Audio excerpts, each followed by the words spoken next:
include Benyamin, Dhruba, Hazarika, and Karan Mahajan, and they will be getting into a conversation with Anjali Joseph.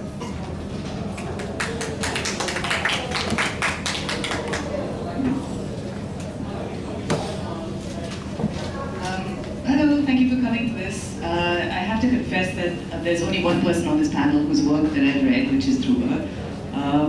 So this is going to be a really delightful, extempore, spontaneous kind of situation. I'm going to introduce everybody briefly and possibly badly, and then I'm going to ask them to kind of supplement this introduction with anything they feel that I've left out. So, in chronological order, Dhruba Hazarika is a writer from Assam, born in Shillong in 1956. He's the author of two novels, A Bowstring Winter, set in Shillong, and Sons of Brahma, set in Assam. And he's also published a collection of short stories called Luck, all are published by Penguin. He's the recipient of the DY365 Award for Literature and the Katha Award for Fiction in English. He's a very fine writer who I have read. I haven't read these other two, but that's only my fault, not a reflection on their work. Benyamin is a writer from Kerala, but who lives in Bahrain for many years. He's the author of, I think, according to Wikipedia, which is quite unreliable, but 6 novels, several collections of short stories, essays, travel writing. His novel Goat Days won the Kerala Sahitya Academy Award, and it was shortlisted and longlisted for several other national and international awards. Karan Mahajan is the baby here. He's born in 1984 in America. He's published 2 novels, Family Planning in 2012 and The Association of Small Bombs, which I think was just declared a New York Times Book of the Year, which came out this year. So these are the people on the panel. And I think we're going to talk about, the idea was to talk about writing with across cultures, which is kind of vague. But I thought we'd begin by talking about people's influences, the kinds of books and authors that they were reading, growing up and when they were studying. So maybe Dhruba could start. Good afternoon to all of you. Was it good evening? Thanks, Anjali. It's talking about books and how we grew up. It's a long story. I think we all gone through it. I think the typical answer will be Enid Blyton and Agatha Christie, and then Richard Cromwell, Edgar Rice Burroughs, Tarzan.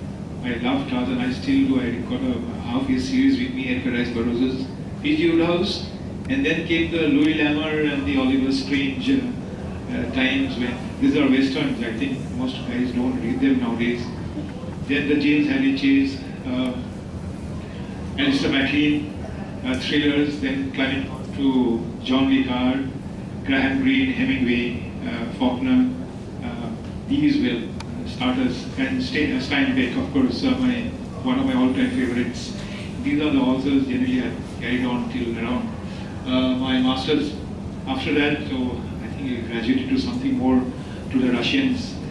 And then the Latin Americanos were the fashion, so one went to those. Then later on, you met fellow writers. Anjali was of great help in introducing me to some Caribbean writers, and I still feel at home with them. I think I've said enough for the time.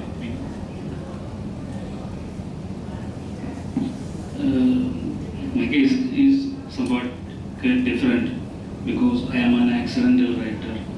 I never thought in my school days or college days I will become a writer. But in the age of 21, I moved to GALF. Then only I started my reading actually. In colleges, I eventually once in a while I went to a library and see some books, that's all. But when I moved to GALF, I got a lot of time, 8 hours of work, and what I will do on the rest of the 16 hours, the alienation, the numbness, and I was in an entirely different country, so I start my reading from the age of 21. Then almost 9 to 10 years I was in the reading. Then that time I started the classics from all over the world, and even Malayalam itself I started reading from there as well. My favorite writer and favorite book is Romain Rolland's G. Christophe, one of the favorite book I like very much. My favorite writer is Nikos Kazantzakis. My Bible is Report to Three. I think this is my reading experience. Then in the age of 29 only I started writing, and my first short story came. Then from last 17 or 18 years I wrote 17 books. This is my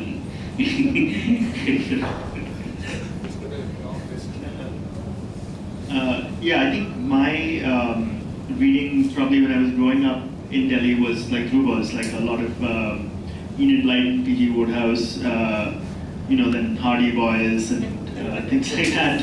The Hardy Boys and Nancy Drew series where they actually meet each other, that was the thing. But when I went to the US for college, I started reading Indian literature properly for the first time. And, still really love R.K. Narayan and I read a lot of him. I mean, I do like Naipaul despite his comments outside his books. And Arundhati Roy and the Hindi writer Yashpal has meant a lot to me. But interestingly enough, the people I connected with most as writers when I was in the US were the Jewish American writers. So Philip Roth, Saul Bellow, probably my favorite writer, Cynthia Ozick, who I love. And so that has actually has helped me write better about the sort of bourgeois Indian experience as well. I think there's a cultural overlap in the interest that the Jewish American milieu has in education, but also a sense of otherness and a sense of group identity. So yeah, I would say that's sort of I don't have nearly as long a list as Dhruba does, but yeah. I wanted to ask also how. So You can share your experience. I'm good actually. I don't need to share my experience. No, tell us. Tell us my experience. No, I think I'm good for now. Maybe I'll chip in later. But I was going to ask, in the sort of, if viewed from the publishing perspective or from the kind of, from just an external perspective, all of you might arguably belong to some kind of traditions, or maybe Karan, you broadly fall into, this Indian writing in English, contemporary Indian writing in English, or Mr. Benyamin, you would fall into Malayalam literature, or Dhruba, maybe you would fall into either Northeast writing or Assamese literature, except that you're writing in English, not in Assamese. But so where are the places where you kind of draw on that tradition, and where do you think you diverge from that tradition, or even want to quarrel with it? That's what I'd like to ask. I think that's a pretty tough question you asked, Anjali. See, you can't deliberately get into a groove. If at all it comes, it's an accidental thing, or it's ordained in a way in which you have no hold, a deliberate hold. But then we have been bracketed, people like us from the Northeast, as writers who are Northeastern writers. What does that mean? I always say this is a geographical construct.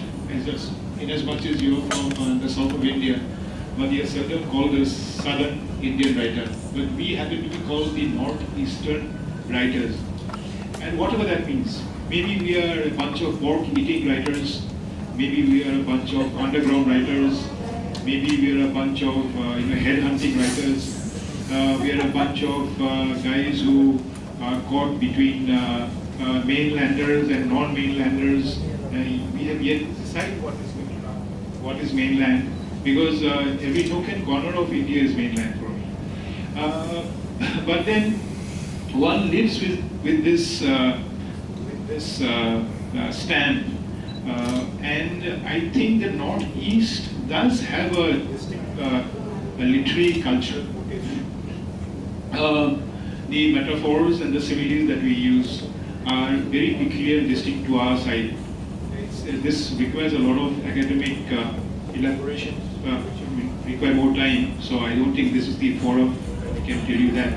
But I don't think, Anjali, that we belong to a certain group. If at all writing is to be true and pure and honest, we have this typical situation where we say it's universal, the theme is universal, but I think that's playing into the gallery. What is important is that a feeling comes to you, a thought comes to you, a smell or whatever, and then wherever you are, whether in the northeast or in Kashmir or down in Kerala, it has to be a good story. That's the final thing about fiction. I'm a fiction writer, so it has to be a good story. It has to have a good plot, and the writer has to be satisfied with the plot. It has to have good characters. It has to have a certain grip. We probably can't write like Dostoevsky, but definitely with the kind of honest power that we have, I think that would be of help. I was also in the same dilemma because whenever I start my writing, they give me a title Pravasi writer. It took almost 10 years to become a mainstream writer in Malayalam itself. Then I got the Kerala Sahitya Academy Award, and only they accepted me as a mainstream writer. Till then I was a Pravasi writer.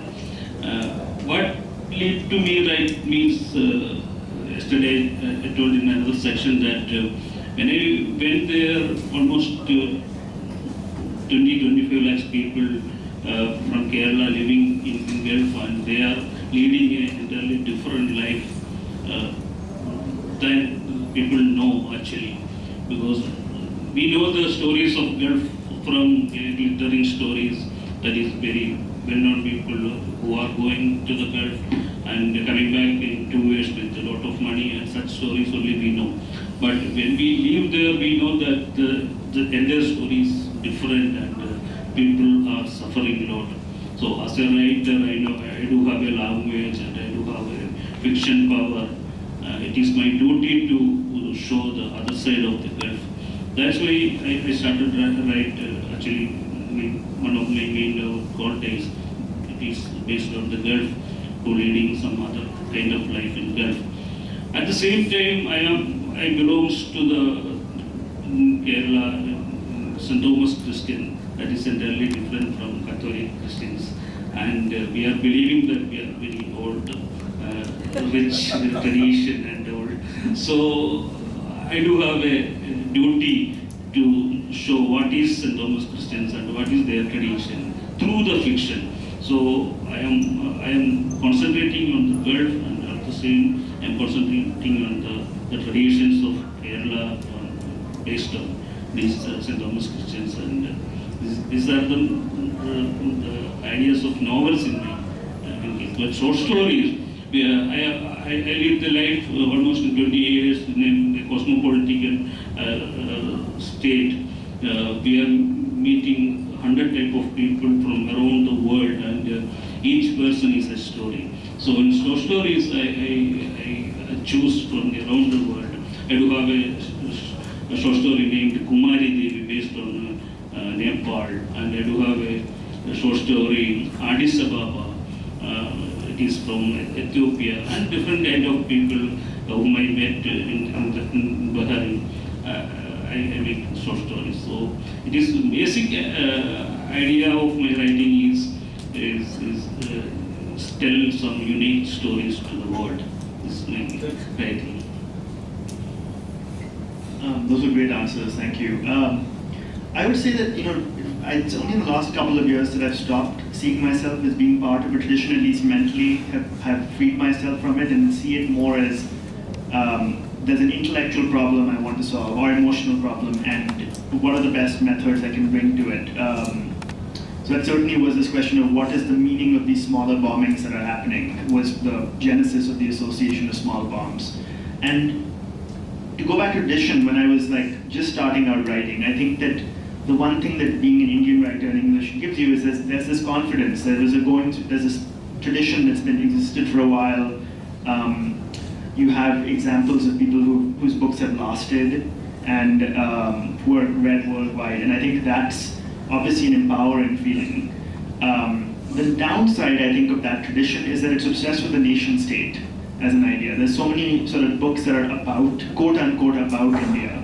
And that, I think, is sort of been the part that I want to free myself from. Because, for example, I'll give you an example. Of course, we can talk about the giant multi-generational sagas and so on, but when I look at some of the Indian writers who've been living in the West for a long time, and they're still writing, they've been there for let's say 30 years, and are still writing novels only set in India. My question then becomes, what is it, why can't you write about what you're doing in the West? I mean, that's an interesting, valid experience. And there's a way to do it that is not just a straightforward immigrant narrative. And actually, you're someone, I haven't read your books, but you're someone who's tried to, I think, address this in your work too. I think that's because people are wedded to this idea that Indian fiction must explain India, as opposed to the Indian mind in different circumstances.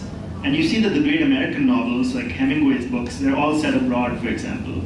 There's no reason that there couldn't be Indian novels in English in all sorts of circumstances. So I think that part of the tradition is definitely stifling. And of course, it's changing here for the better, I think, that obviously now there's like books about all sorts of experiences coming out. What are the ways in which all of you feel linguistically or geographically or otherwise exiled? I think the locale is very important. You know, you've got to have a base. There are so many kinds of fiction. The kind basically I write anyway is based on a lot of reality. And that for the reality to be more substantial, you've got to have a locale. And that locale for me is the place where I feel most familiar with. For the rivers to be narrated, the trees and the animals, the persons who go through certain kind of emotions which are peculiar to a certain setup in a certain place. I think that, so the first book, I mean, again it comes back to I. Sorry for that. It's slightly egoistic, but I think most writers are egoistic. The first book I wrote was based in Shillong, where I grew up. For the first 30 years of my life, I studied there. I fell in love there. I fell out of love. Had a lot of comic things happening in my life too. I met strange characters with whom I was not supposed to have associated in terms of my parental directions. Yet I did. And then those were the characters that actually seeped into my psyche. And later on I found that I was happiest telling about them.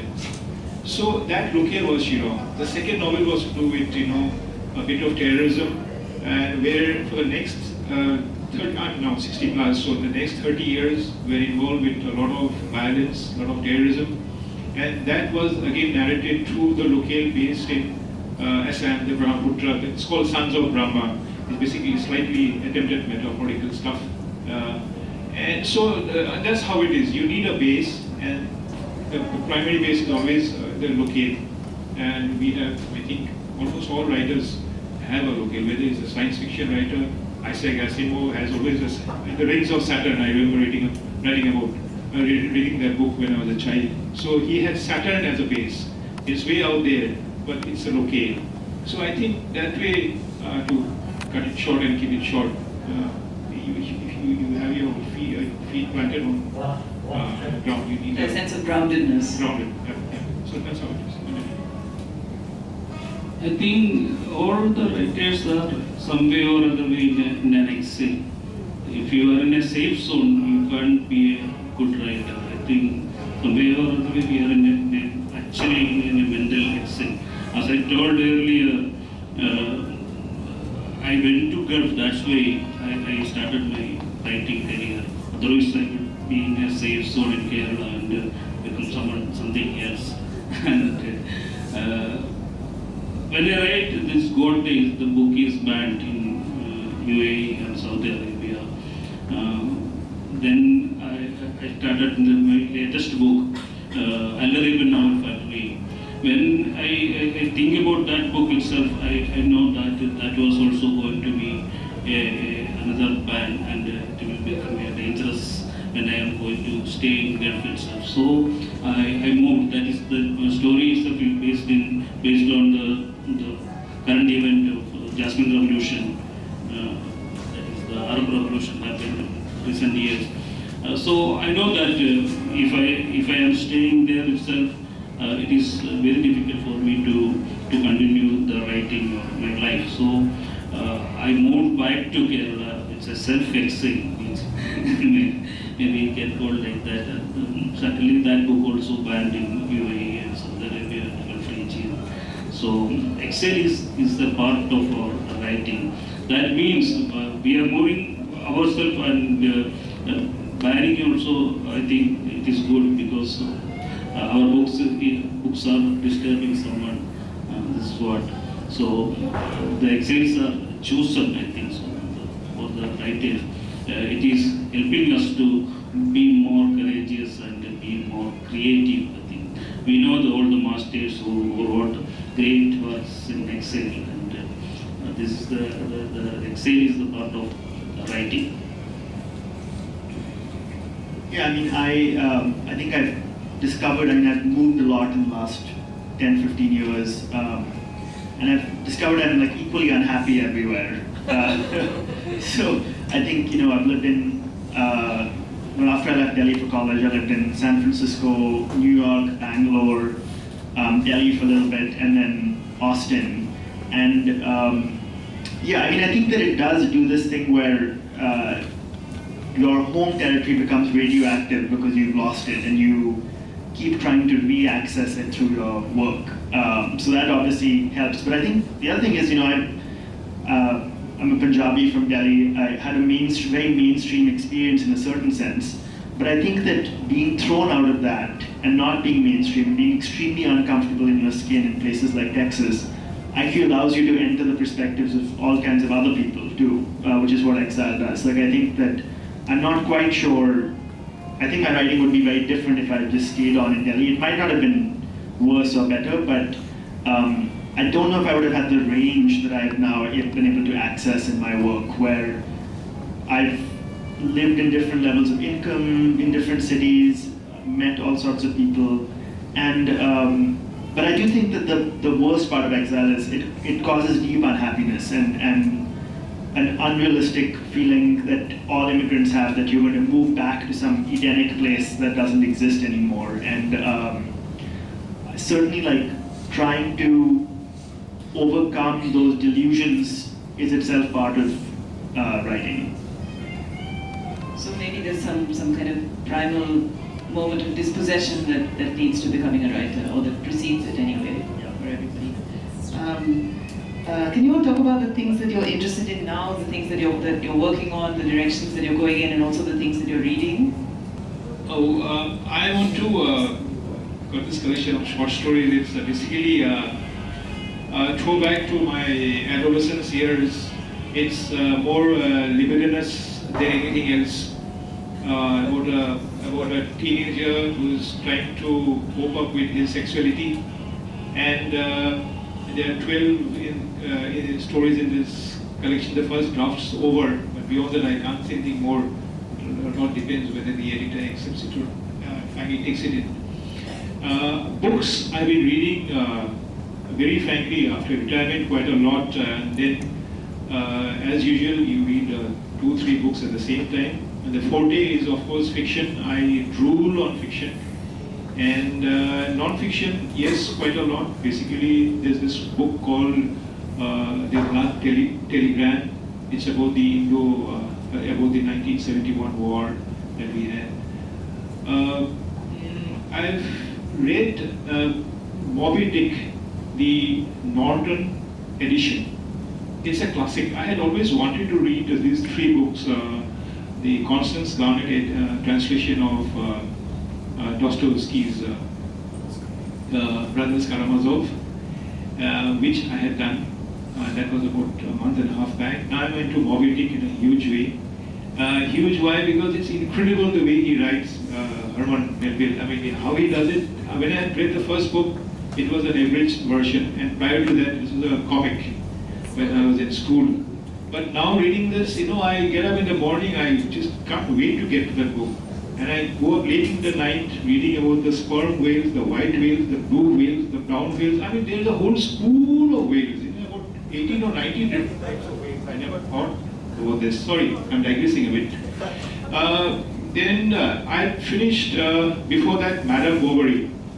That was thanks to, I think, credits to Anjali, again the Norton edition. Why the Norton edition? They have a lot of annotations at the back. I mean, they have, and it helps a lot. Then the straight fiction, I read a lot of James Early Chase. and then Ed Big Ben. And now a friend of mine, a very well-known famous poet called Robin Nangok, he had asked me to read Peter O'Donnell, Modesty Blaze. So I went to Modesty Blaze too. So these are the things I've been sort of involved with. But there's a few Assamese books my mother left behind for me to read. So those two I go through. Owen Khoikia, he's a great writer. Rita Chaudhry's book on the Chinese who were literally thrown out overnight from Tinsukia during the 1962 war. So these are the books, stray books. I can't be very specific right now. Anyway, thanks. My reading I just completed the Seven Killings of History of Seven Killings by Marlon James, one of the best book in different way. We know the Jamaican life and the narration, or it is the storytelling is entirely different, and we know an entirely different English. Instead of telling you an example, instead of I don't know, in Jamaican street they are telling me no, me no. Some different kind of English we know the Anjali Joseph what did in Malayalam kind of English. This is what Mahajan did in that story. And another one I completed is Vegetarian. I think you all read that one. It is wonderful novel, Vegetarian. And now I am reading from long time past. Now only I got the book Reading Yolida in Tehran, one of the narrative non-fiction book. And in writing, as I told you earlier, I do have a St. Thomas history. That is one of my earlier novel, 20 Years of Christian Quarrel, that based on the history of the church from 1954 to 74. Now I am writing its second part from 75 to 95. Not only the history of the church, the history of Kerala, all are interconnected, and that one. Just completed another collection of essays on the migrations of Kerala from for the past 60 years. That is just published. In English, my twin novel that I told you earlier, that is Already in Our Factory, that is translating now and publishing by the Juggernaut. Maybe next year, by June, it will be released. I hope so. That is an interesting thing. It is a twin novel based on a same subject, two different characters telling from different perspectives the same event. One person is telling from here to there, and the other one is telling from here to there. If you want to read that book individually, it is a separate book. You can read separate. You can stop with one, or you can lead to the other one. But both book having some kind of interlink and connections. This is what a team novel is. Just released last year in Malayalam, and now it is going to be translated. This is my works and reading. And each book I've written has got me disowned by a larger number of people, and this new one I'm working on just had mostly in Delhi, some in the US, will probably get me disowned by everyone I know. So I'm excited to finish it and see it happen in person. And recently I've been reading. I guess I've been reading Diana Eck's book, Sacred Geography. I hadn't read that before. And I'm reading a galley of my friend Diksha Basu's forthcoming novel, The Windfall, which is kind of about a very closely observed novel about just a couple moving from East Delhi to Gurgaon. And it's nice actually. There seem to be many more novels about Delhi coming out.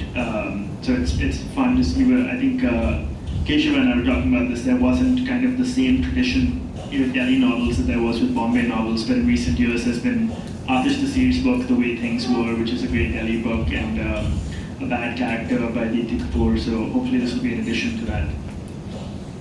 Great.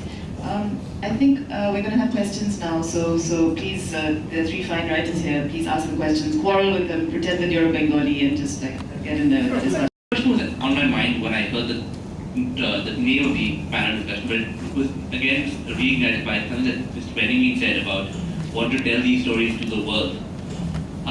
So one way in which you all write across cultures is that you have readers. You don't have readers who are just in one literary community, which happens in different ways. I mean, one way is that you may have readers in English or in Malayalam in different countries. So I'm sure your Malayalam readers in the Gulf will have a different reaction to your Malayalam readers in Kerala or in other parts of India. Another way is, I know certainly with Karan, with Benyamin, and I'm sure with all of you, your books are translated in different languages. So how does this affect you, your approach to the book? I mean, the fact that you aren't just addressing one community with one set of preferences and expectations, but you actually have to be conscious of the fact this book is going to travel. My book, God-Based, is translated into 8 languages: English, Arabic, Nepali, Tamil, Kannada, Korea, Thai, and I think reactions coming from all of the part. That's why I am here. Otherwise, I will not be here. And I was in Karachi for last year because of the translation only. Otherwise, I will be in Kerala only. I was in Dhaka Literature Festival. Then I went to America, then Australia, Ireland, and so many places because people are reading around the world and inviting me for discussion, or at least they want to see me who is this writer. That's all. I think the people are reading. Stories are unique. That I told you, stories are unique, and readers from around the world are same feeling on the same story. Malayali reader having some reaction, and Bengali reader having some other reaction. My story is all about the suffering. Suffering is from anywhere, from anybody's suffering is almost same thing. It is the story is all about the protagonist is leading a God life. That means he is working as a shepherd in the desert, and but the people from Bangalore who is working in IT field, they felt same thing. They are also leading some type of God life.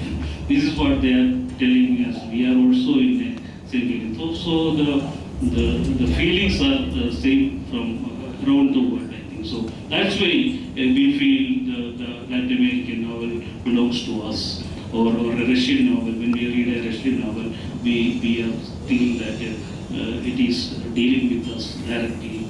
And this is what happening in nowadays also. I think what Benjamin has already said,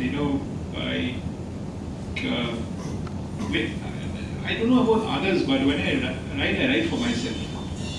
I mean, it's basically the sheer pleasure of, it's slightly narcissistic, I think. And you get the things done, the paragraphs there, the chapters over, and you feel utterly good with life. You feel so good that you want to write the next chapter. And then you keep on going, and finally it's done. And you think they use the grand word called art and craft and things like that. I think it's nothing of that sort. It's just testing yourself how better you can get with every sentence, every comma, and every full stop. And if one finds somebody happens to, translate it. My friends from Manipur, they want to translate the first book to Meitei. And they keep on telephoning, what's this word, what's that word. I feel very good. And that feeling good is basically, again, the fact that I can reach out to somebody who's never read English probably in his life, and there's this somebody who's translating it to Meitei, and there'll be about at least 10 persons who are going to read it. And you get more friends. There's somebody who's reading your thoughts, because any work of fiction is basically a reflection of your subconscious. And in a way, your true self, although we say it's fiction, I think it's very faction in a way. So that helps, no matter where it is, whether it's in Sweden or whether it's in Imphal or in dear old Goa through Konkani. I think that's that. Basically, I mean, I feel that, any pain you're feeling is worsened by a feeling that it's private, that it's only something you are suffering. And so when you get to the moment of writing, when you realize that the thing you're suffering is kind of a universal thing, and you realize that there's probably millions of other people out there who feel the same way. And I think that's why when I act, I never think about audience actually, because it's a path to madness. I mean, basically, I just imagine that if I write honestly about the emotional states that I've been through, then it will sort of just attract people who connect with those states. And they could be in different languages, they could be in different countries. And it also means that I'm able to write towards what's sort of most energetic for myself and what I'm most interested in. And I think the real writer's block and stuff comes when you lose that sense of yourself, where you're then imagining an audience and writing towards them, because then that's a mass of people you can't please. So yeah, that's how it has been for me. You see, many people who visit Goa as tourists, they have their own notions, and they carry wrong impressions about Goa. Whenever I find somebody, I tell them, read literature of Goa, you will come to know what Goa is. And that exactly is what is happening. I know Assam because of Virendra Kumar Bhattacharya and Indira Goswami. So similarly, Kerala, though it's a very neighboring state, but we came to know more about Kerala because of MTA and other writers. Of course, now Benyamin and others. So I think this is the right way. I mean, literature can take people across, and that's the best way to know the people in other parts of this country. I think you will have your own experiences. There are two things. When you discuss about writing across the cultures, one is taking your literature to other cultures. And also you are here in Goa. You have seen Goa from your perspective. Probably you would like to project Goa in your writings as you have seen it. Do you experiment on that so that you take, again, it is a chance you take upon, because sometimes you know very little about the place and you try to project it as you have seen. Sometimes it may not be right, unless, I'll give you an example. When I wrote Carmelian, I had not gone to Gulf. But when I went myself to Kuwait and other places, I realized that whatever I have written was nothing wrong about it. But if I had to go before writing, probably the novel that ended up in 250 pages would have been 500 pages. So that is what my realization was. So what is your experience when you go across the cultures? Do you absorb anything and project in your literatures? The first thing that I do whenever I go across to a place which is new to me is to buy the local telephone directory. I always do that because it's from these that I get the names. In Kohima, I've got a number of short stories where the locale is in Nagaland. So I need names. So these names generally are framed in the telephone directory, and that becomes a sort of a base. That apart, the last 2 days at around 6:30, I've gone to a small, it's just, I think the size of 3 chairs, this sort of a nook out here called Vishal.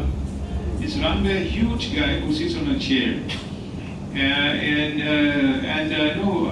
had a pav and 2 cups of tea, very sweet. It was quite dark actually that day. And there's this guy, young short guy, and I looked at him and he said it without thinking, "Ki khao." I said, "Hey, that's Assamese or Bengali." I said, "Hey, what's your name?" He said, "It's Bogai." I said, "Bogai, that's a typically Assamese name. What are you doing here?" He said, "I've been here for the last 5 months." And then I walked up to a story came in, it's here. I just drafted it.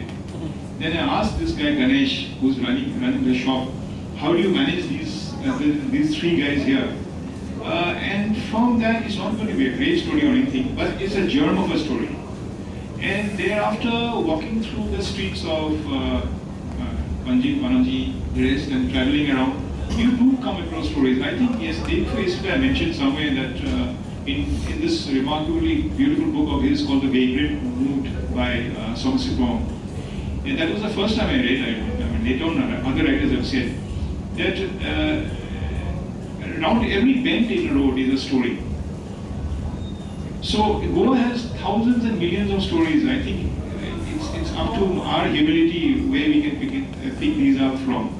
And I think yes, there will be stories based on Goa. I'm quite sure. And Agar Patel had a great debate. He is telling that he never read fiction because why we need fiction? What it is giving. In my case, what I am saying that whenever I need to know the culture and custom of any community, I go to the fiction. That is beautifully narrated in the fiction. Whenever you need to know the history of the Russian, I have to go to Russian literature. No history book giving you such a detailed, beautiful narration of culture. That's why I too write fiction. But that is a version only. I write about the Gulf means that doesn't mean that is the real Gulf. That is my version. Every person have their own versions and their own visions, and that's why the plurality is here. So we can't say that this is the ultimate limit, but this fiction is a version. So the diversity is possible in fiction and culture. I think so. I don't think I have much to add to that, so it's good. Okay, I think we're going to wind up. So could you please give these three a round of applause? Thank you very much for coming to this session.